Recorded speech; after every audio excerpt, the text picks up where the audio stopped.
Qadın böyük qüvvədir deyirlər. Belə bir deyim də var ki, hər bir güclü kişinin arxasında mütləq qadın faktoru durur. Əsrlərin daş daşından süzülüb gələn həqiqətlər isə inadla hey pıçıldayır. Tanrının qoşa yaratdığı, qadın və kişinin hansının güclü ya zəif, məğrur ya güzəşkar, zərif ya nisbətən daha kobud olması artıq mövzu obyekti deyil.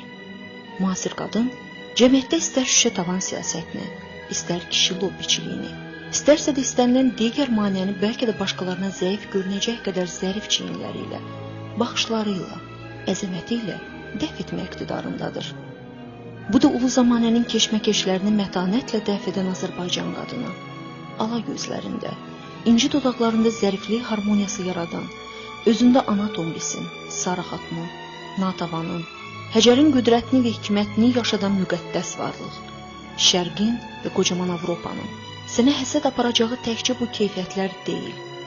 Çünki arxanda zərifliyinin keşiyində, indiki emansipələrin, gender mükalimələrinin, hələ indi bərabərliyi bərqərar etməyə çalışdığı səninsə illərdir söykəndiyin böyük bir dayaq durub. Heydər Əliyev adlı dayaq.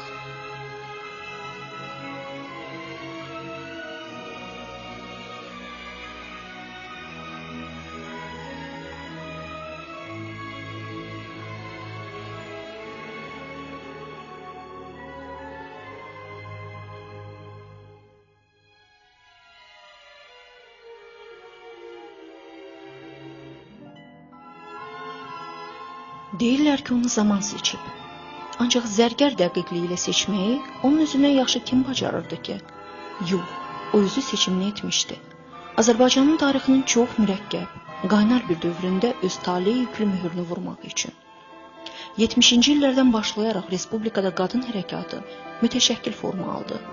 İctimai-siyasi, elm-mədəni həyatın bütün sahələrində imzalar o qədər parlaq idi. Nümunələr isə elə əsl Azərbaycan qadınının adına layiq, öz zəkası, isməti, fədakarlığı və cəsarəti ilə seçilirdi ki, Mərzə Davudova, Leyla Bədirbəyli, Nəsibə Zeynalova, Qəmər Almazzadə, Şövkət Ələkbərova, Sara Qədimova, Şəfiqə Axundova, Maral Rəhmanzadə, Vəcihə Səmədova, Mirvarid Dilbazi, Əzzə Cəfərzadə.